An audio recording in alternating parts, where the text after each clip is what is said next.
Olá, sejam todos muito bem-vindos. Esse é o Faz e Acontece, excepcionalmente às quintas-feiras.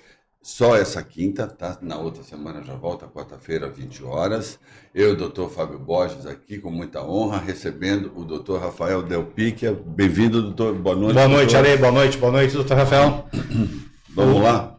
Quer falar um pouquinho do... Vamos lá? Então, médico especializado em nutrologia, com foco em emagrecimento e terapias de reposição hormonal, aplicadas à performance e longevidade. Bem-vindo, doutor. Boa noite, Ale. Boa noite, Fábio. Primeiramente, Boa noite. Muito obrigado aí pelo convite de vocês para participar dessa discussão. É um prazer e vai ser convidado novamente, viu? Que o assunto aqui vai longe, hein? Contem sempre comigo. Boa noite aí, pessoal de casa. É isso aí. O Rafael, a gente, para começar a conversar, eu queria que você tirasse uma dúvida, tá? De muita gente que está te ouvindo hoje. Qual que é a diferença? Por exemplo, eu tenho algum problema nutricional. Qual que é a diferença entre o médico, nutrólogo, que eu acho, eu não sei se é uma especialidade, é uma especialidade, né?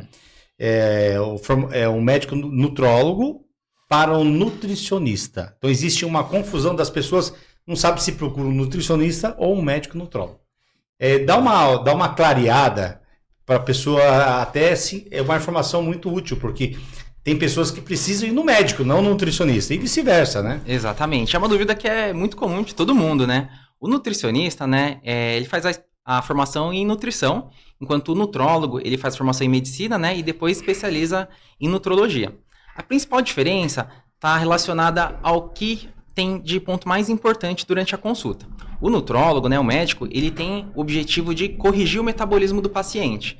Então, se tem uma deficiência de vitaminas, uma deficiência hormonal, se tem algo naquele metabolismo que está atrapalhando o processo tanto de emagrecimento, de ganho de massa, ou mesmo de saúde, né, de vitalidade. Muitas pacientes, né, acabam desenvolvendo resistência insulínica durante a vida, né? Isso é um fator que atrapalha totalmente o processo de emagrecimento também. Enquanto a questão do nutricionista, ele envolve mais a dieta. Então, o nutrólogo, né, ele faz a parte dele... Ele organiza ali o meio de campo, a hora que o paciente está equilibrado, tá tudo ok. Agora é a hora. O cortisol tá bom, não tem resistência à insulina, né, não é diabético, tá tudo ok? Tudo ok. Aí não tem o porquê ele não emagrecer. Aí você encaminha para fazer um controle. Porque as pessoas são... muitas pessoas não sabem o que é proteína, o que é carboidrato, qual que é a diferença, ou qual a quantidade. Até veio no nutricionista aqui, um grande amigo da gente, o Léo. Ele falou, eu falei, Léo, explica pro pessoal a quantidade básica de uma alimentação. Ele falou, a maioria da parte do prato é proteína, frango, ele foi falando. Depois um pouco de arroz e salada. Você divide mais ou menos isso aí para a pessoa fazer. Porque a gente vê, principalmente em restaurante por quilo, nossa, é uma falta de noção totalmente de desequilíbrio em relação à alimentação. Sim. Que é falta de conhecimento, porque às vezes a pessoa, eu comi só isso, mas ele comeu não sei quantas calorias disso. Exatamente. Né? E tem que ver como que tá o metabolismo dele, né? Sim. Se esse paciente, ele tá treinando, né? Porque hoje a gente vê que o prato do brasileiro não é desse jeito, né? Não. É muito carboidrato, é pão, é farinha, é macarrão, mais barato, é bolo. Né? Pouquinho de proteína, né? E aí faz, às vezes, 2 refeições no dia, almoço e janta e tá tudo bem. Tá tudo bem. Porque é mais barato também, né? Não é isso? Porque, por exemplo, você vai comer um prato, uma carne mais elaborada, já é um prato mais caro do que um prato que vai mais carboidrato. Você pede, por exemplo, um Armitex, pedir um Armitex lá. Só vem carboidrato. Só vem um cheiro de proteína. Arroz, feijão, né? Vem um cheiro de proteína e o resto de carboidrato. Mas tem a opção do ovo também, né? O frango também é ótima opção. Sim. Peixe. Então, mas a pessoa tem que conhecer isso. Eu posso trocar isso por isso aqui, e vai se adaptando, né? Exatamente. Por isso que o nutricionista é importante, porque tem muita gente que não tem a mínima noção de quanto que é carboidrato, se batata é carboidrato, se arroz é carboidrato, se feijão é carboidrato, sei lá. Exatamente. E cada corpo responde a uma dieta diferente, né? Sim. Cada corpo tem um processo de oxidação da gordura, né? De queima de gordura diferente. Tem alguns pacientes que ele tem metabolismo mais acelerado, tem outros que é mais lento. Então, isso também vai mudar a dieta que o nutricionista tem que elaborar para esse paciente, né? Tem que ser personalizado. Senão... Sim, e vai fazer bem individualizado ali o processo ali, né? Não tem receita de bolo, né? Sim, não tem receita de bolo, exatamente. E a gente vê muito na internet um monte de gente prometendo um monte de coisa de emagrecimento, Tem um cara que eu sigo até, ele fica falando um monte de produtos químicos que causam isso aqui, isso aqui, isso aqui. Inclusive tem uma farmácia que manipula e já sai para venda. Já indica alguma coisa Já indica uma farmácia que está manipulando aqui. Se vocês quiserem comprar, já tem uma farmácia que manipula e ele já monetiza um percentual. E assim, você vê que é uma venda, né? Ele não está querendo dar uma informação pública, né? E muita gente é carente né? O cara acredita, porque ele é convincente, para ele e muitos outros aí. Sim. Porque quem tem um problema, se você a pessoa fala do teu problema e fala que aquilo resolve, e ele for uma pessoa convincente, você toma. Sim. Né? Acho que você deve brigar com isso aí dia a dia, né? É difícil encontrar esse limite, né? Do que realmente é saudável, que é indicado, porque tá tornado por uma venda, né? E existe muito isso, né? Muito, bastante. Ô, Rafael, conta pra mim um pouco aí dos peptídeos aí em relação ao emagrecimento, que virou uma febre agora isso aí, né? Exatamente. O que são peptídeos exatamente? Dá uma clareada pra gente. Os peptídeos nada mais são do que cadeias curtas de aminoácidos, né? Então, eles não chegam a ser uma medicação, mas eles atuam nas células do nosso corpo a nível de receptor. Então, cada peptídeo vai ter uma determinada função. Nosso próprio corpo já produz alguns peptídeos. Um deles é a insulina, né, que está relacionado ao metabolismo do açúcar. Só que foram lançados aí, que está mais na moda recentemente, as canetas de GLP-1, né, como Mounjaro, Ozempic, semaglutida, tirzepatida, todos esses, eles também são peptídeos. Só que qual que é a diferença desse que o pessoal fala muito na internet, que está na moda? Esses peptídeos, né, Mounjaro, Ozempic, eles foram totalmente estudados, né? Tiveram estudos de fase 1, fase 2, fase 3, viram que na população não tem efeitos adversos importantes, e aí é liberado no mercado, né? Liberado pelas agências regulatórias, e aí liberado para venda.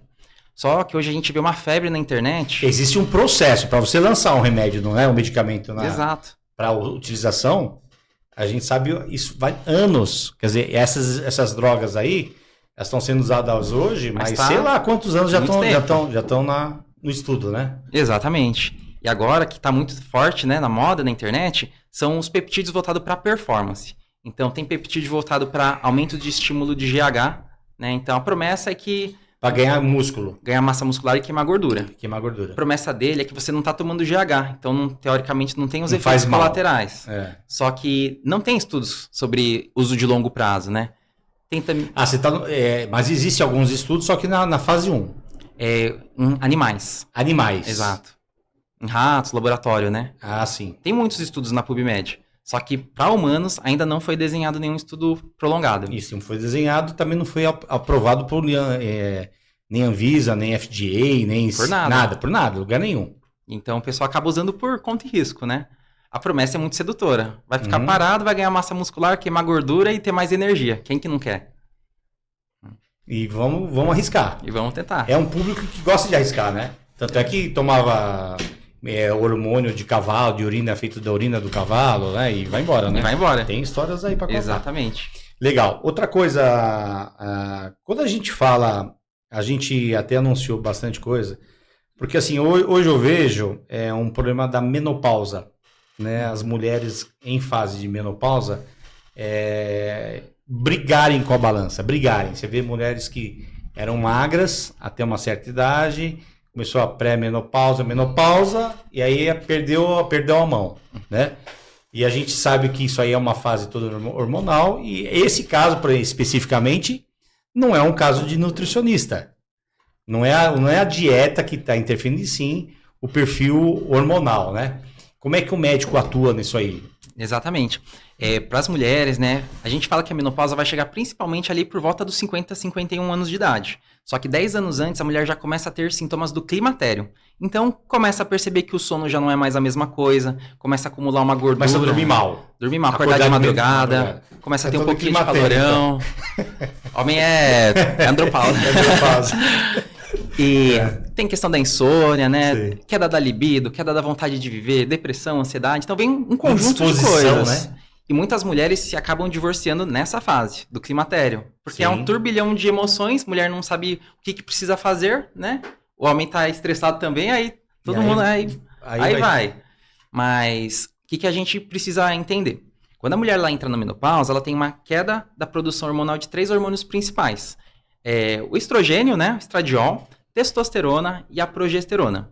O estradiol, né, que é um dos hormônios que estão relacionados à produção de energia, né, no ciclo de Krebs. Então, tem uma queda, a mulher começa a ficar cansada. E a progesterona tem relação mais com sensação de bem-estar, é um sono de mais qualidade. Enquanto a testosterona é energia, disposição, massa muscular e vontade de viver. Né? Então, se a gente não corrige isso e entra, por exemplo, numa dieta, tem uma queda de performance de até 40%. Então, a mulher dá para perder 10 quilos em 3 meses. Ela acaba perdendo 6, 5. E sofrendo. E sofrendo. Restritiva no limite ali, né? Exatamente. 1.200 calorias ali morrendo lá. Então, precisa corrigir. E quando corrige, questão assim de 2 meses, a mulher ela muda totalmente o organismo dela. Então, ela fala que é uma outra mulher. E aí depois traz o esposo, então, que tem que acompanhar.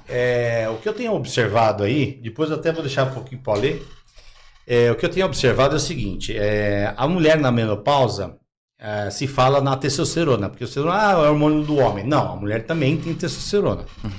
Só que a reposição hormonal a nível de testosterona, muitos médicos mesmo, eu vejo isso, começam a dar uma indicação, nesses casos de menopausa, simplesmente com perda de libido, e não por indisposição.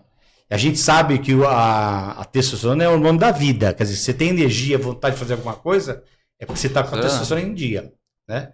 Se o homem perdeu a testosterona, ele vira aquele velho chato, que não quer fazer nada, não topa em nada, vamos passear, não vou, tô cansado, não quero ir, ele fica assim, esse perfil, a gente sabe. Mas na mulher é indicado a reposição hormonal, mesmo em casos que o libido tá ok, mas o desânimo é grande. A indicação clássica, né, é indicado pelas sociedades, tanto de ginecologia, de endocrinologia, é a reposição da testosterona na mulher para mulher com DST, né, desejo sexual hipoativo. Então essa é a indicação clássica. Aquela que não quer ver o homem pintado nem de ouro. Exatamente. Só que hoje tem muitos estudos, né, publicados internacionalmente, mostrando o benefício da testosterona na prevenção de doenças neurológicas, de Alzheimer, na prevenção de doenças ósseas, né, de questão de o envelhecimento do osso, né, osteoporose. Então, tá ligado com a osteoporose? Também, porque aí protege a massa muscular, né, e a mulher tem menos risco, né, de internar, então tem vários estudos voltados para isso, mas eles não fizeram um estudo com N muito grande para ver se a testosterona melhora essas coisas no longo prazo. Então, não é porque não tem um estudo que você vai deixar a mulher ficar sofrendo, né? Sim, vai devagar, vai pondo doses menores e vão... Tem que acompanhar, tem que avaliar os exames. Acho que não existe uma regra, né, Rafael, em termos de dosagem ideal para a mulher. É a dosagem que ela se sente bem, né? Exatamente. Porque é notório, né, essa diminuição da testosterona na mulher e essa apatia que ela fica, né? Ela fica desanimada. E já entra depressão, aí o sono é ruim, e aí vai embora, né? E uma coisa que é muito clássico, sabe aquelas mães que acabam de ganhar o bebê? O corpo da mulher, ela se prepara não para buscar mais relação, ficar com a testosterona lá em cima. Ela tem uma queda gigantesca que é para cuidar do neném. O problema disso é que muitas mulheres ficam tão cansadas no pós-parto que elas desenvolvem depressão pós-parto, fica desanimada. Então essas mulheres, principalmente, precisam já ter uma atenção redobrada para ver questão de reposição hormonal. No pós-parto. No pós-parto. Hoje tem alguns ginecologistas que a mulher acabou de ganhar o neném, né? Não vai precisar fazer amamentação por algum motivo. Sim. Já coloca implante de testosterona, que aí ela tem alta, 15 dias depois ela está com o nível lá em cima. Sim. E essa reposição hormonal, a gente, há um tempo, agora acho que a FDA liberou depois de tantos anos, né? Foi a FDA que liberou agora a utilização de hormônios. Porque existe assim, aquele leite com manga. A leite com manga não toma que você vai morrer. Então existia essa relação de hormônio, de reposição hormonal, muito relacionada com câncer, né? Câncer de mama, câncer de ovário, e vai embora.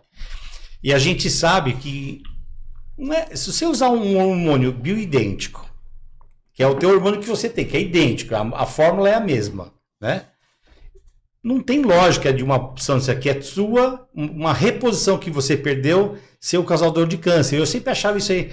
Até tem um colega meu que ele deu um curso de hormônio na época, eu cheguei a fazer, cheguei até a prescrever, que eu acho que não é da nossa área, por isso que eu até pulei, depois acabei deixando de fazer isso. Mas assim, eu sempre fui a favor dessa reposição hormonal, porque o hormônio realmente, eu acho que o grande segredo da vida boa, da vida que você tem à disposição e alegre passa por essa reposição hormonal, não é? Exatamente. Hoje a gente tem um entendimento diferente em relação a câncer. Câncer que é mais prevalente na mulher, né, câncer de mama, não vai acontecer naquela mulher jovem que está com os hormônios tudo em dia. Vai aparecer na mulher que já está menopausada, com a carência do hormônio, né? Sim. A gente sabe, a mulher que está com menopausa... Aí não tem lógica, né? É a que mais infarta, tem AVC, então são vários problemas, né, que são Sim. provocados. Mas você acredita que isso passa também pela falta da deficiência hormonal? Do quê? Uma maior prevalência de câncer nessas idades mais avançadas? Sim, com certeza. Igual no homem. A prevalência do câncer de próstata é no homem mais idoso. Tá com a testosterona lá embaixo. Sim, mas a gente tem bastante casos de câncer de hormônio dependente, não tem? Tem. Por isso que para fazer a reposição, não é só comprar o gel na farmácia e começar a utilizar. A gente precisa descartar todos os fatores de risco. Ver se a mulher não tem nenhum nódulo suspeito na mama, ver se o endométrio, né, a cavidade Histórico uterina... familiar, né? Histórico familiar hoje a gente entende que não tem uma contraindicação absoluta, só que se ela tem um tipo de receptor específico, aí tem que ter uma atenção redobrada. E a genética tá engatinhando ainda nessa área, não tá, Rafael? De descobrir isso. Porque a minha irmã faleceu em 2021 de câncer de mama. Que eu, inclusive, até falei para você que era ginecologista, acho que médica de muita gente aí, que vai estar ouvindo a tua entrevista. Mas ela, especificamente ela, tinha uma alteração genética, né? Que era mais favorável ao desenvolvimento de câncer de mama, né? E por ser genética, eu fui fazer e eu também tenho essa mesma sequência. Só que a genética falou assim, ó, não é o fato de você ter que você vai ter, mas você tem uma proteção a menos. Porque se você não tivesse essa proteção, as outras proteções, que não seja só essa cadeia, né, de genética, você já estaria morto. Se estaria com câncer, se nasceria, já teria câncer. Né? Então, assim, a gente tem várias. Só que ela falou assim, infelizmente, é tão enorme, tão grande a sequência genética que a gente não sabe, que na verdade a gente não sabe. Essa que é a verdade. Achou da sua irmã, mas poderia ter sido um outro gene que a gente não conhece e que foi a causa, a gente não sabe. É verdade. Então tá engatinhando ainda, né? E essa parte genética. Isso ajudaria muito, né? Sim. Hoje a gente lança um monte de testes genéticos que a gente chama de pré-TRH, pré-terapia de reposição hormonal, que tenta identificar se a mulher pode ter um risco Dá a uma mais. rastreada, né? Principalmente para aquelas mulheres que têm uma dúvida ou têm medo de fazer reposição. Mas é isso que você falou. Ainda não tem nada muito claro que falar. Aqui pode, aqui não pode. Tá engatinhando ainda, né? Vai lá. Doutor, deixa eu te perguntar uma coisa. Desculpa. A gente vê muitas pessoas, né? Pessoas que usam a ferramenta do Instagram para promover os seus treinos. Antes, né? Digo, alguns anos atrás, dieta de 4 horas, 6 horas, 8, 12, 24, 48, gente até 72 horas em jejum. Tomando uma água com um tal de um sal. Por favor, até que ponto ficar sem alimento faz sentido, doutor? Hoje tem várias estratégias para fazer o jejum intermitente. Pensando em queima de gordura, já foi lançado estudos mostrando que o jejum intermitente relacionado a uma dieta normal com o mesmo nível de calorias não emagrece mais. Então, para emagrecimento em si, não tem um resultado maior. Não faz sentido. Não faz sentido. Mas ele faz sentido no sentido que tem uma janela menor para se alimentar. Então, às vezes o paciente vai pular o café da manhã. Vai comer menos no dia, porque vai almoçar, lanche da tarde, menos calorias janta. no dia. Menos calorias, por esse motivo. Uma coisa que é benéfico do jejum é o período que você fica com um nível de insulina mais baixo. Então, isso é uma coisa legal para a questão de quem tem um pâncreas que está trabalhando demais, tem uma resistência insulínica. Para esses casos, vale a pena.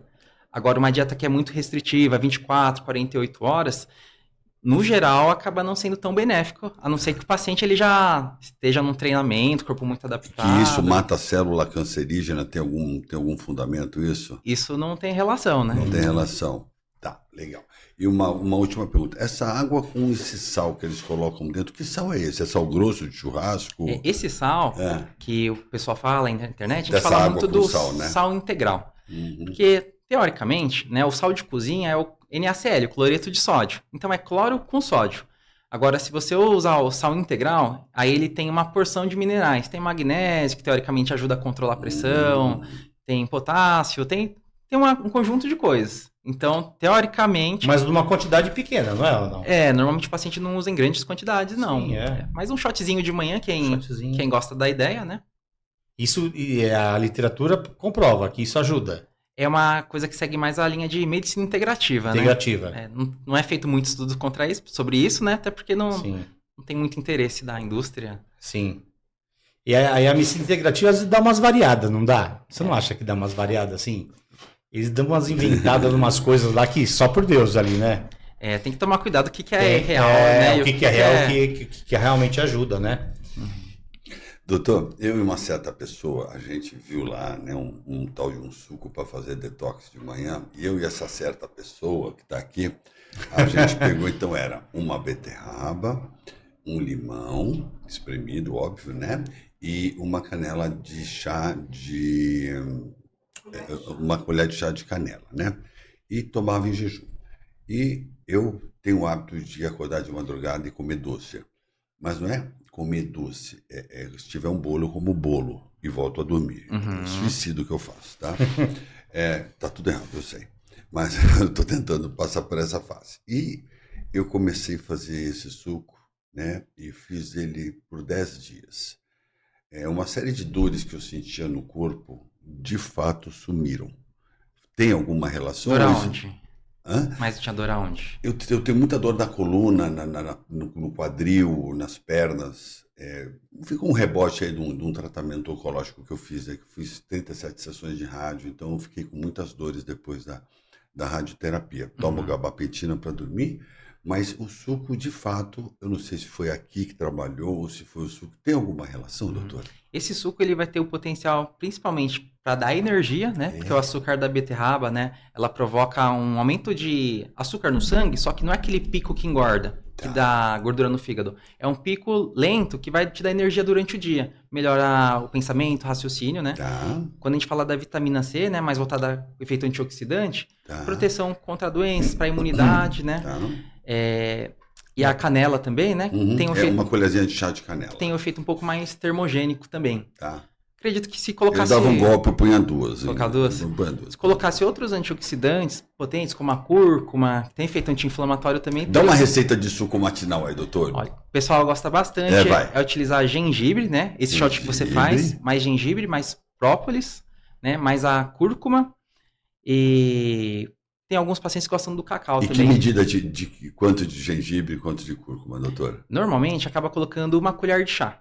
Tá. Só que o problema é que você não tem a quantidade do extrato purificado. Então, às vezes, você compra uma cúrcuma, que fala que é cúrcuma, não é cúrcuma tanto. Sim, tipo um pouquinho mais. Se você quer garantir a potência da cúrcuma mesmo, vale a pena lançar mão das cápsulas purificadas. Tá bom, tá bom. Pode misturar junto. Opa! Só que o sabor daí... E quanto do gengibre, doutor? Por exemplo, tem lá quanto do gengibre põe nesse suco? Não tem uma quantidade exata, né? Mas quanto ficar palatável. E água? E água. E seja o que Deus quiser, e joga toma pra de dentro. manhã e que os pacientes fazem. Faz o jejum. Mas isso quebraria um jejum intermitente, no caso. Só pela beterraba já quebra o jejum. Beterraba já quebra. Limão não quebra. Tá. Aí se tinha essa beterraba, eventualmente daria para fazer um jejum intermitente mais isso. Sim. Né? Vai lá, doutor Fábio. Porque o jejum intermitente, né? Se o corpo sentir um gosto doce, o cérebro já dispara para produzir insulina. Então não é só por não ter calorias, é pelo gosto doce. Então usou um adoçante, né? Que é zero também, quebra o jejum. Um chiclete quebra o jejum, mesmo sendo zero. Ah, quebra? Também quebra. Ah, não sabia disso não. Lascou. Outra coisa, Rafael. Com relação a... Hoje eu percebo assim que muita gente tem muita alteração de cortisol. Eu acho que o cortisol é um dos hormônios que pouca gente às vezes se preocupa. Correlaciona o cortisol, não estou dormindo bem, eu estou nervoso, estou estressado. Mas o cortisol ele é responsável pelo metabolismo total, né? E fala um pouquinho do cortisol e a importância de se avaliar o cortisol. O cortisol é o hormônio da vida, né? Sem o cortisol a gente não acordaria de manhã. O cortisol ele é um hormônio produzido pela adrenal, que é um órgão que fica logo acima do rim, né? Ele está relacionado a acordar também. Logo que a gente acorda de manhã, vê a luz solar, a gente tem um pico de cortisol, que bate na faixa dos 17, que é para a gente ficar bem acordado, bem alerta para começar o dia. E aí, ao longo do dia, conforme vai anoitecendo, esse cortisol ele vai lá embaixo e aí o nosso corpo fica preparado para descansar e dormir. O cortisol, ele é um hormônio que é anti-inflamatório também. Então, normalmente, os pacientes que são muito alérgicos vão perceber que no final do dia, às vezes, tem mais as crises de tosse, de rinite, sinusite, porque tem a queda dessa Que ele proteção. Uhum. Só que qual que é o maior problema? Se a pessoa ela tem muito estresse, ela tem uma produção maior do cortisol, ela tem um favorecimento para perder massa muscular e aumentar o açúcar do sangue. Que a gente fala, Se ela tiver com cortisol alto. que a gente fala aquela diabetes emocional. Sim. Então tem sentido a diabetes emocional, mas é por conta dessa questão do cortisol. Uhum. Outra coisa que o cortisol influencia, deixa o corpo mais inchado, mais desanimado. E depois que a pessoa sofre muitos estresses durante a vida, família, trabalho, saúde, tem tanto pico de cortisol que às vezes chega uma hora que o adrenal ela não consegue mais dar esse pico de cortisol. Qual que é o problema disso? Você vai fazer seu exame, deu a nível de cortisol muito baixo. Esquisito. O problema disso é que você já acorda com cortisol baixo, então você já não acorda com aquele pique de energia e ele não melhora durante o dia. Você acorda desanimado. Durante o dia todo você tá para baixo. E quem tem isso, dorme o final de semana todo, na segunda acorda cansado também. Porque essa adrenal não funciona direito. Isso é uma coisa que é muito frequente. Olha que interessante. Então, e também tem a ver com sono. Aí a gente vai falar de sono aqui, que também é outra coisa que atrapalha a vida do... Porque o cortisol é totalmente direcionado para o sono também, pro né? sono. E se a pessoa também não tá dormindo direito, às vezes tem o pico do cortisol na hora da madrugada. E aí de manhã acorda cansado. Então é complexo. É complexo. Então, por isso que a gente tem que ter os médicos, né? Para poder eu nem sei o que deve estar acontecendo comigo, né, doutor? Eu nem sei o que é aqui comigo, que é um né? tal de carapuça.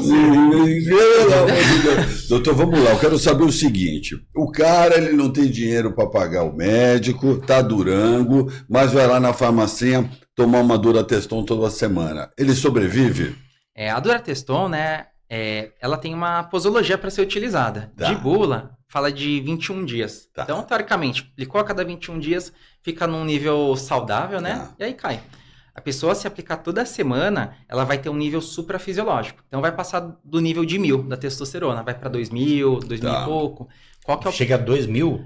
O normal é até 800 e pouco, né? 880. 800 a 1.000 É, de é a 800 faixa a 1.000. da normalidade. Normalidade. É porque a testosterona, ela encavala as doses depois de um tempo. Né? Ah, sim. Então, você tem a da aplicação mais o que estava antes no organismo. Então, às Sim, a vezes, residual. sobe bastante. E aí, passou do suprafisiológico, vem os efeitos colaterais da testosterona. O homem pode ficar mais irritado, mais estressado, com insônia. Careca. E aí tem a parte do organismo. O coração sofre mais, então aumenta o risco de desenvolver insuficiência cardíaca no longo prazo, né? Aumenta o risco de infarto, de AVC. E muitos autofilistas morrem, né? De infarto, né? Exatamente. Muito. E o hematócrito também, né? Uhum. A viscosidade do sangue. Quem toma sem acompanhamento, doses muito altas, o sangue começa a engrossar e se deixar... Mas por que aumenta o hematócrito? Por causa da oxigenação? Não, por causa da testosterona. Ela tem uma ação direta na medula óssea para produzir glóbulo vermelho. Ah, sim. Produz mais glóbulo vermelho, aumenta a densidade, aumenta o hematócrito. Isso, aí passou dos 55, 54%, 56%, sangue muito grosso, aumenta Sim. o risco da trombose. Sim. Então- Já a artéria já não tá aquela coisa, né? E aí O arrebenta. vaso- A pressão tá lá em cima, né? Por isso que precisa acompanhar. Então, pra você ter uma ideia, Ale, a coisa é tão complexa, é complexa para o médico, né? Para ver para onde você vai correr, não é? Porque assim, eu acredito que para você fazer um diagnóstico do metabolismo da pessoa, não é tão simples, né? É uma coisa bem complexa, porque além de tudo isso, a gente tem também a desbiose. Eu queria que você falasse um pouquinho da desbiose, porque hoje muita gente joga na Desbiose? Desbiose. Nome feio, hein, doutor? É uma alteração da flora intestinal que interfere no emagrecimento. E muita gente está jogando a culpa O meu problema não é que eu não como muito, o problema é que eu tenho desbiose. Exatamente. Fala um pouquinho pra gente, Rafael. A desbiose é a alteração da flora intestinal. Essa alteração da flora vai determinar exatamente como que o organismo se comporta. Fizeram um teste com ratos, né, e pegaram um rato que estava obeso, pegaram as fezes dele, né, com a microbiota dele e injetaram no rato magro. E a partir disso, o rato magro começa a engordar, mostrando que as bactérias do intestino têm uma função metabólica. Uhum. Um intestino que está saudável, ele absorve bem os nutrientes, né, as fezes ocorrem normalmente, né, evacua 1 ou 2 vezes por dia com fezes normais. O indivíduo que está com o intestino ruim, tem uma dificuldade, uma lentidão de digestão, então os alimentos começam a ter aquele desconforto abdominal, acaba tendo dor, e tem bactérias que são produtoras de gordura. Então, o paciente, ele tem um aumento do colesterol, não porque está comendo errado, mas porque a flora intestinal está ruim. Então, isso também é um fator que atrapalha totalmente, né? O processo de emagrecimento. De ganho de massa E como é muscular. que quem trata de quem é o profissional que trata disso? Tem- O nutrólogo? Tem duas linhas de profissionais. O nutricionista, que também é especialista nessa parte de microbiota, e o nutrólogo também. Mas você faz uma avaliação bacteriana, vamos supor, das fezes, e a partir dessa, tem bactéria X, é ela que eu tenho que combater, entra com antibiótico, assim? É esse o tratamento ou não? Não, depende, na verdade, do sintoma do paciente. É. Por exemplo, o paciente que ele está com obesidade, automaticamente a gente entende que ele tem uma flora intestinal que não é saudável. Então não adianta eu tentar corrigir totalmente a flora intestinal sem emagrecer. Porque ele está inflamado, a flora nunca vai melhorar. Então é um processo.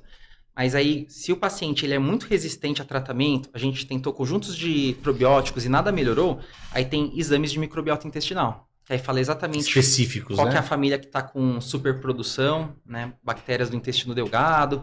E Mas antes você entra com probiótico. depende da causa. Se o paciente come coisas muito inflamatórias, doce, açúcar, Mas quem que não come? exatamente, precisa ajustar. Tem nem que come bolo de madrugada, pô. Porque isso é um fator que inflama o intestino, Inflama, né? né? A gente primeiro tem que tirar o que tá ruim e depois colocar coisas boas. Então, mas essa inflamação intestinal, ela chega a alterar os exames, homocisteína, lipoproteína A, a lipoproteína A mais ligada à genética, né? Uhum. A fibrinogênese, o padrão perfil anti-inflamatório, ele altera esses exames? Com certeza. E o problema da inflamação intestinal é porque as células do intestino, elas são super conectadas, né? E aí começa a colocar vários alimentos que são inflamatórios. Essas células que são super desconectadas, elas começam a se desconectar, que a gente chama de leaky gut, o intestino permeável. Então, as coisas que estão no intestino, bactéria, cai tudo na corrente sanguínea. Então, a inflamação que está lá passa para o sangue, chega para o cérebro. Faz uma sepsisinha aí. Uma mini sepse, né? Uhum. E quando chega no cérebro, provoca uma neuroinflamação. Então, a pessoa fica mais irritada, mais estressada, às vezes pelo pão que comeu no dia anterior. Então dá para falar para a pessoa, você está neuroinflamado. Neuroinflamada, Já ouviu falar da tiroidite de Hashimoto? Sim. Que é uma doença autoimune, Autoimune, né? acho que é a mais comum das tireoides, né? Das doenças da tireoide. 80% acho de que é 80%. Vem da tiroidite. Os estudos indicaram que 50% desses pacientes com tiroidite têm intolerância ao glúten. E o glúten, ele inflama. Intolerância ao glúten. É. A minha esposa é uma delas. Então, nosso objetivo de tratamento tem aquele marcador anti-TPO, né? É suprimir ele. Tem médicos que falam, desse jeito deixa acontecer. Mas dá para reverter na maioria dos casos. A Hashimoto? A Hashimoto. É. Porque o Hashimoto, ele não tá só na tireoide. Ele tá no corpo todo. A mulher que tem Hashimoto que não tá tratando, que tireoide tá normal, ela pode ter depressão, insônia, cabelo quebradiço, unha fraca, intestino lento. Então não é uma coisa bobinha que tá só ali o marcador. Uhum. Tem que fazer uma correção do organismo. Corrigir a ferritina, vitamina D acima de 60, que aí gera proteção contra a doença autoimune. Então tem várias estratégias. Mesmo o FSH, o hormônio estimulante lá, O TSH estando ok, T3 isso pode livre, acontecer. ok, pode, porque se a tiroidite está em atividade, alguma coisa está acontecendo no organismo do paciente. E aí comeu o glúten, né? A molécula é quebrada em gliadina, e essa gliadina, o corpo ele entende que é bactéria. E aí começa a lançar bactéria, chega na tireoide e aumenta o TPO. Então é mais questão complexo. do intestino. Quer dizer, se eu tô lá com o seu Sintrode da vida lá, tomando Sintrode por T4, tá tudo certinho aqui. Quer dizer que eu não tô livre dos extras. Tireoidianos. Quer dizer, a doença de Hashimoto, ela tá ativa. É sistêmica. É sistêmica. Uhum. Se a pessoa procurar no Google, vai aparecer todos esses sintomas. Então, Cansaço, eu tinha... insônia, Ô, Rafael, depressão. eu acho que isso, não sei até que ponto isso é verdade. Uma vez eu li, não sei se eu li, ou foi uma aula que eu assisti, e eles falavam que o flúor, que a gente toma na água de abastecimento, né? Quando a gente fala, eu nunca passei flúor na boca, rapaz, você toma água, você não come arroz, feijão, faz com que água da rua, né? Então você toma, você ingere flúor sistêmico, né? Ele era competidor do iodo na tireoide. Então ele entrava no receptor, ele dava, vou usar esse receptor aqui porque acho que na família química, acho que também é a mesma família do iodo, né? Então ele se ligava nesse receptor e causava a doença de Hashimoto. Eu falei, tem uma lógica, mas eu não sei se isso procede ou não. Essa questão da competição do flúor realmente existe, né? Porque ele tem a maior afinidade, né? Tem maior afinidade, que o próprio iodo. Só que de piorar a tireoidite, ele acaba sendo uma das últimas coisas que a gente descarta. Descarta. Porque tudo tem flúor, né? Pasta Tudo de tem dente. flúor? Aí você tem que ter uma vida tomar água de poço, né? É complicado, Água né? mineral, né? Então, mas no geral, a gente ajustando a parte do intestino, ajustando a parte de vitaminas, de ferro, emagrecendo, o anti-TPO ele reduz. É o perfil bem da minha esposa mesmo. Bom, quer falar mais uma coisa? Tenho coisa que falar aqui. Eu engato a segunda, a terceira aqui. Vamos lá. Doutor, a gente percebe as pessoas indo para a academia, né? E pegando aí um prontuário com creatina, whey protein e segue a vida e se sentem abastecidas e prontas para treinar. Até que ponto, quantas doses de whey é seguro tomar por dia até a ponto de substituir uma alimentação? Exemplo, eu não vou conseguir jantar, mas eu vou tomar uma dose de whey com água. O que é seguro tomar de whey? Um whey de qualidade, lembrando, né? Porque tem muita porcaria no mercado. Exato. Whey nada mais né, do que comer 4 ovos em relação à quantidade de proteína. 25 gramas. 25 gramas mais ou menos por porção. Os macronutrientes, né, a proteína da dieta, a gente tem um cálculo para fazer. Pensando em sobrevivência, né, a gente estima uma meta de cerca de 1,2 a 1,5 gramas de proteína por quilo de peso. Então, se a pessoa ela tem 50 quilos, a meta de proteína por dia, para sobrevivência, 60 a 70 gramas, pelo menos. Assim, para manter funcionando. Só sobrevivência. Sobrevivência. Para o cérebro continuar trabalhando. Agora, quando a gente fala para preservar músculo, ganhar massa muscular, a gente já multiplica por 2. Então, pessoal de 50 quilos, a meta é 100 gramas por dia. E aí tem que fazer o cálculo se tá batendo essa proteína no dia. Você comer um boi.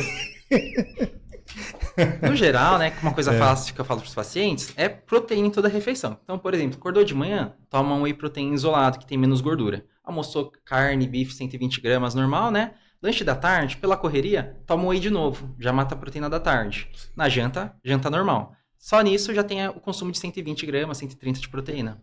Você usa ele até com coringa ali na proteína. Porque Exato. às vezes você não tem, você tá fora de casa ou vai num restaurante, um lugar que não é tão legal, você não vou comer aqui. Aí você toma um whey aí. Pra dar uma enganada, né? E vai que vai, né? Só que é importante lembrar pro pessoal que está assistindo. O whey tem 2 tipos principais, o isolado e o concentrado. O isolado ele é o whey que é basicamente pura proteína. Já o concentrado ele é o whey que é mais gorduroso, tem mais carboidrato, então ele tem mais caloria. Então, para quem está em processo de emagrecimento, queimar gordura, o isolado sempre vai acabar sendo melhor. Agora, a pessoa que está pouca massa muscular, quer volumizar, aí o concentrado acaba sendo ok. E o uso de creatina diário, doutor? O uso de creatina todos os dias. Quantas gramas? Teve um estudo que saiu que mostrou o custo-benefício de usar diariamente. E mostrou que 5 gramas é uma quantidade adequada. Não é nem pouco e nem muito. Tá. Então, para quem está começando, 5 gramas no geral traz mais E resultado. a função dela qual seria? Da creatina? Ela atua na produção de energia dentro da mitocôndria. Né? Então, aumenta energia, aumenta velocidade de raciocínio, pensamento. Cai cabelo, doutor? Cabelo não. Estou falando que cai cabelo, né? Estou falando tudo que é coisa de Instagram, tá, doutor? Por favor, tá? No geral, a creatina não é para cair cabelo, né? Não é para cair cabelo. Se cair, o problema é outro. Conforme a creatina a creatina tá batizada. Agora, muita creatina é porcaria, né, doutor? Tem Meu bastante. Deus, que medo que dá. O pessoal falsifica muito. Não, sabe o que eu acho estranho? Que nem a minha esposa tem problema do glúten, né? Alérgica a glúten. Alérgica mesmo. Ela come uma coisa com glúten e já sei que tem glúten. E eu falei assim, vou acabar com a tua creatina, que estava aberta, e a minha tinha chegado, estava zerada lá. Falei, depois a gente toma a nossa. Aí foi ver a minha que é da Dux, que é uma creatina boa, né? Tem glúten. Mas a dela não tem glúten. Então não tem muita lógica. Por que a creatina tem glúten? Então, agora vamos lá. Por que um mesmo pote de creatina, ele chega a 190 e temos exemplares aí a R$50? Muito bem, a gente sabe, relógio é relógio. Rolex custa tanto, Patek Philippe é tanto, Audemars Piguet custa tanto. Já entendemos que o relógio é relógio. Agora, o que faz essa creatina custar 400% da concorrente? É a pureza dela, doutor? Tem duas questões. Uma delas é o posicionamento da marca. Então, tem marcas que estão no top, sim, né? Com propaganda de influenciador. Eles Já querem, pegou. né? Mas uma estratégia para não errar é comprar alguma que tem o selo Creapure, que garante pureza. Creapure. E hoje, a gente vê que tem marcas que tem a mesma marca. Tem a opção sem e a com o selo. O selo é mais caro. Então com o selo Creapure, Creapure, né? Creapure que fala, então é uma garantia de uma boa creatina. Exatamente. Legal. Sem o selo... É um selo de qualidade, vai. Sem o selo, o gato subiu no telhado. Tem que achar alguma com qualidade. Ai. Entendi. A sua tem Creapure? Não tem. Eu acho que não tem. Não tem. Mas é cara, hein? Tá nessa tomando faixa dos 100 e pouco que você falou aí. Tá tomando creatina ruim. É, né? Rafael, outra coisa. Quando a gente fala... hoje existe uma pandemia, vamos dizer assim, uma epidemia, né? Não pandemia, uma epidemia de gente com alteração de glicemia, né? Eu acredito acho que o Brasil melhorou muito em relação à atividade física, pelo menos essa conscientização. Ou os pagadores de academia como eu, mas consciente né? Mas o que eu percebo às vezes a gente pede os exames no consultório lá, eu gosto sempre de avaliar a parte glicêmica, apesar que para mim pouco influencia, desde que não seja um diabético, né? Mas eu peço hemoglobina glicada e tal. Então a gente percebe às vezes as glicemias de jejum vindo bonita, tipo 100, 102, 98, bonita. Aí você pega a glicada lá, já bate de 6, né? E a gente sabe que qual que seria o ideal de uma glicada para falar esse paciente aqui, porque muita gente fala assim, eu sou pré-diabético. Eu não entendo isso. Eu falo, ou você é diabético ou você não é diabético. É lógico assim, o pâncreas ele vai entrando em estado de falência da resistência à insulina, tudo. Que na verdade é uma síndrome metabólica, vamos dizer, né? Que síndrome metabólica é que assim, o cara não tem só aquilo, ele tem hipertenso, ele é obeso, ele tem circunferência abdominal maior, quer dizer, tipo eu, perdeu o baço, metade do fígado. Tá vivo por caridade já, né? É que dificilmente a pessoa tem uma doença só, né? Quando a gente fala assim, o cara é diabético, o cara é hipertenso, você vai ver, ele tem uma síndrome metabólica que o buraco é um pouquinho mais profundo. Mas a glicemia me preocupa muito, porque eu venho de famílias de pais diabéticos, meu pai era diabético, inclusive morreu em virtude da decorrência da diabetes, e eu sempre fui ligado muito com diabetes. E eu vejo assim, paciente, cara, chega lá às vezes com 12 de glicada, e numa boa lá, o cara sem preocupação. E tem pacientes que chegam com 6,1 e fala que está perfeito. E não está. A gente sabe que mesmo um indivíduo bem regulado, numa glicemia que não seja diabético, ele deveria estar próximo de 5 e não de 5,7. Que 5,7 eu acho que já é um limite já indo para uma falência do pâncreas, não é? Conta um pouquinho para a gente disso aí. A glicemia de jejum, ela engana muito a gente. Engana. Se você parar de comer 5 horas da tarde for fazer o exame no dia seguinte, vai estar lá embaixo. E que muita gente faz isso, né? Muita gente faz isso. Agora, a glicada é uma foto dos últimos 3 meses. E ali bate o martelo que a pessoa ela não seguiu a alimentação adequadamente. Só que a pessoa que está com pré-diabetes, né, 5,7 de glicada, ela não é uma coisa bobinha que tá tudo bem. Não tá tudo bem, 4 né? pessoas com pré-diabetes, uma delas começa a ter lesão de diabético. Começa a machucar a visão, machuca o cérebro. Mesmo estando dentro do... Mesmo sendo pré. Mesmo sendo o comecinho de 5,7. pré. Então, tá machucando. Então, nesses casos, a gente precisa trazer para menos de 5,3, 5,2, né? 5 seria 5 seria o ideal, né? Mas precisa próximo sair de desse 5, nível. né? Tem que sair desse nível, né? Porque é muito limítrofe, né? Esse perfil de 5,7. Eu sinceramente, 5,7 eu já olho com o cara diferente já. Por mais que dê azul lá, né? No padrão azul, né? Foi aprovado, né? Mas não é assim, né? Que funciona, né? Porque as lesões provocadas pela diabetes, né? Elas não são uma coisa que acontece do dia para a noite. Vai formando ali a placa de gordura, né? Resistência insulínica. E aí uma hora o paciente infarta. É um processo lento, mas tem que cuidar. Sim. E a metformina, uma vez também ouvi falar, isso é um medicamento muito utilizado hoje, principalmente para os pré-diabéticos aí, né? Os glifage da vida, né?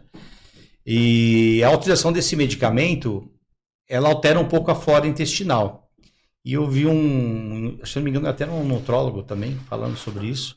E ele falava que a metformina também é um grande problema em relação ao emagrecimento, porque ela alterava a flora, e a flora desbiose é complexo, né? É por isso que eu realmente, acho que trazer você aqui, doutor, é uma coisa muito interessante, porque eu acho tão complexo. A tua área é uma área muito complexa. É uma área investigativa, né? Uhum.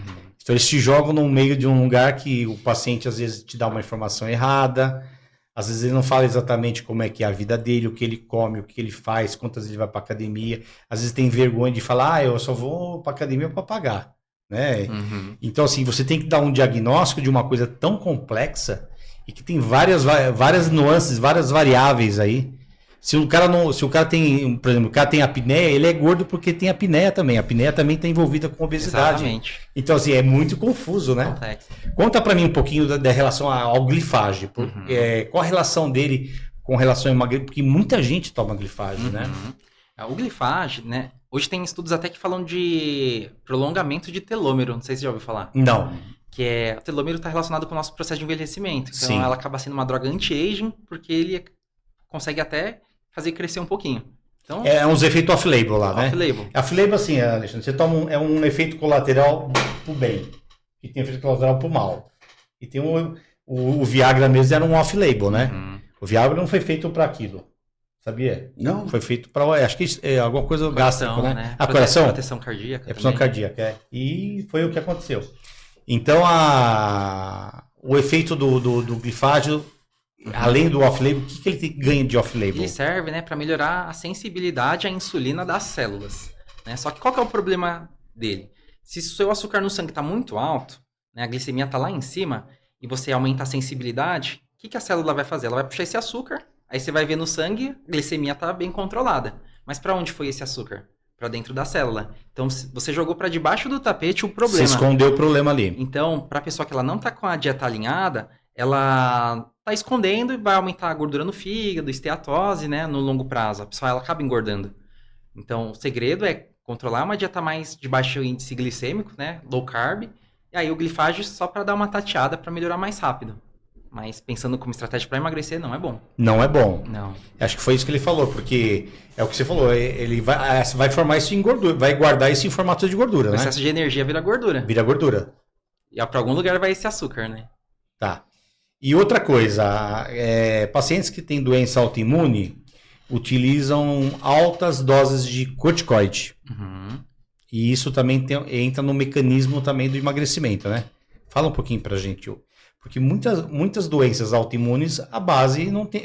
Como é que é? A gente fala assim: se você não sabe o que tem, dá meticortem, aquela brincadeira lá, né? Que se você não sabe o que o cara tem, você dá um corticoide pra ele que deve melhorar. Vai melhorar. Então, assim, muita gente utiliza corticoides como tratamento da doença que tem. A Renata, inclusive, que veio aqui, né, a semana passada, ela tem lúpus sistêmico e toma altas doses.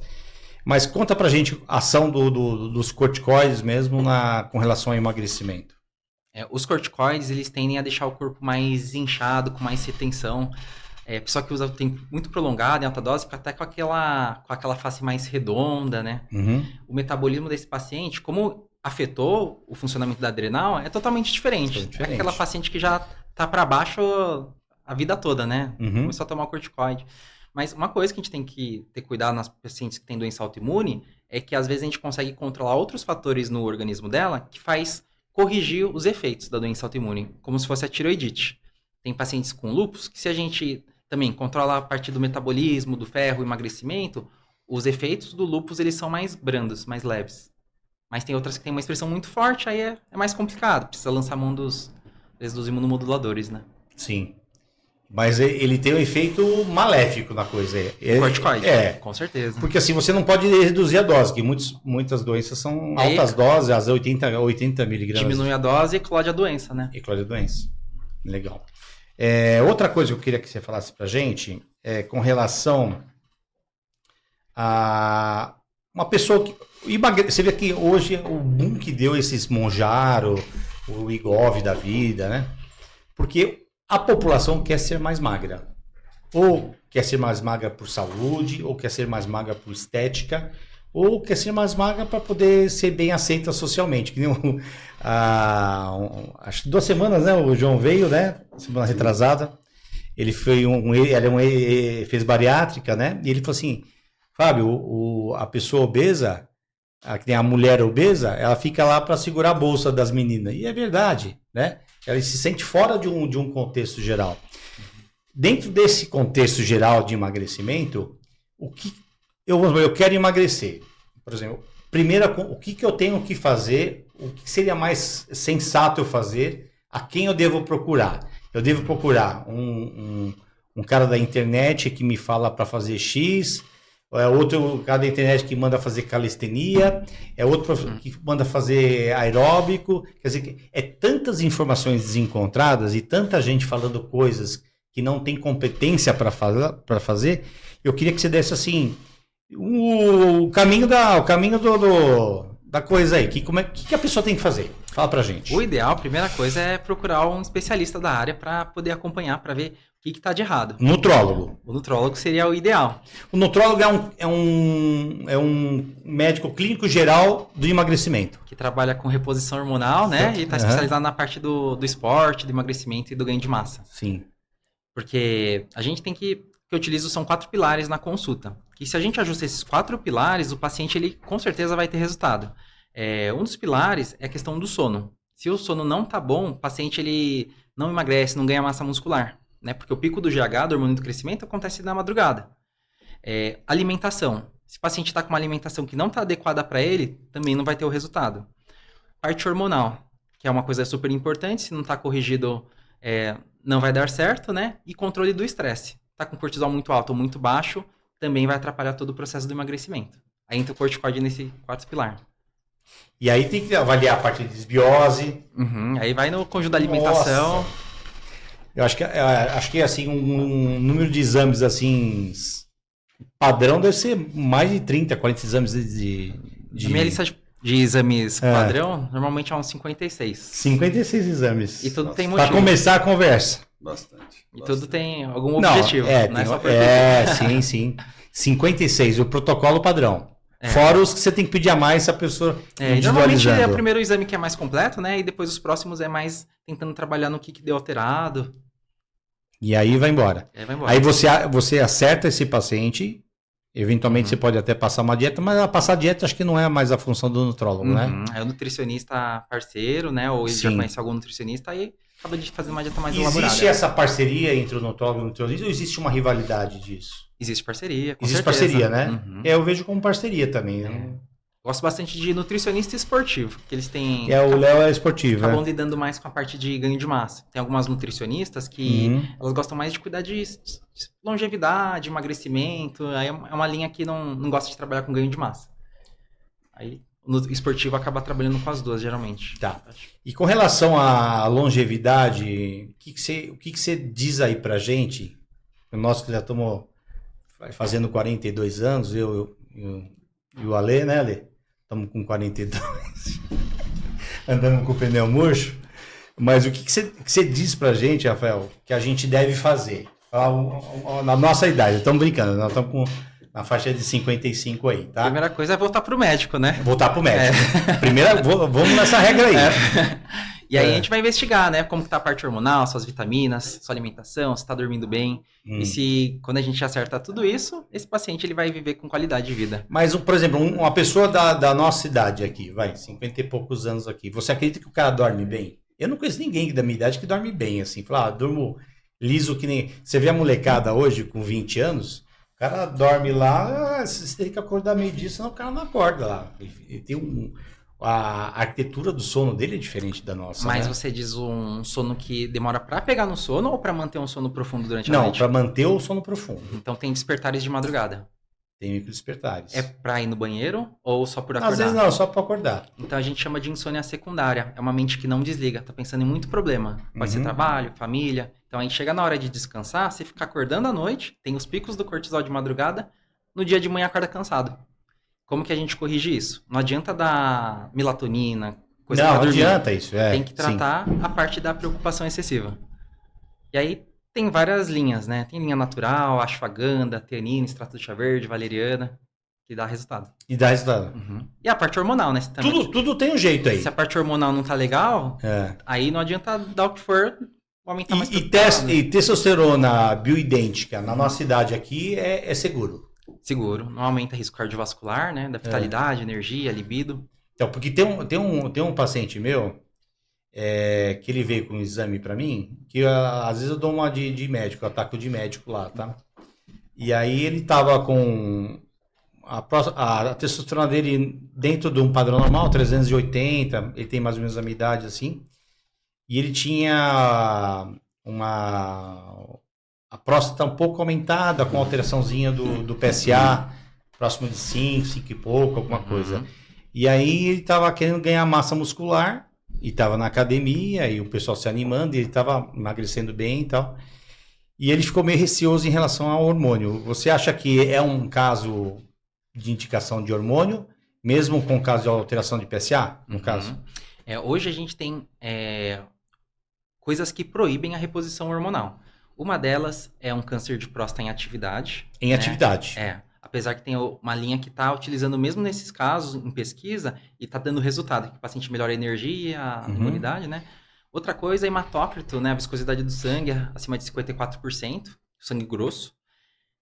Próstata aumentada a ponto de dar muitos efeitos negativos, xixi, um jato urinário muito fraco. Já tem alguns sintomas. Já tem algum sintoma importante. Tá. PSA, a zona de segurança, de conforto é 4.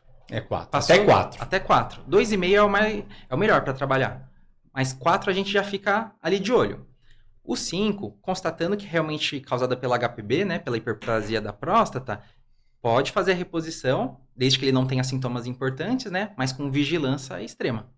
Viu que... Um no peixe, outro no gato. Porque a gente tem um score de PSA que pode aumentar a cada 3 meses, 6 meses, que é o nosso monitor, né? Então, por exemplo...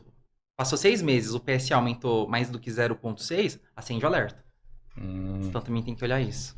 Ele teria que entrar com uma testosterona, por exemplo, e manter esse PSA mesmo fora do nível mais estável, né?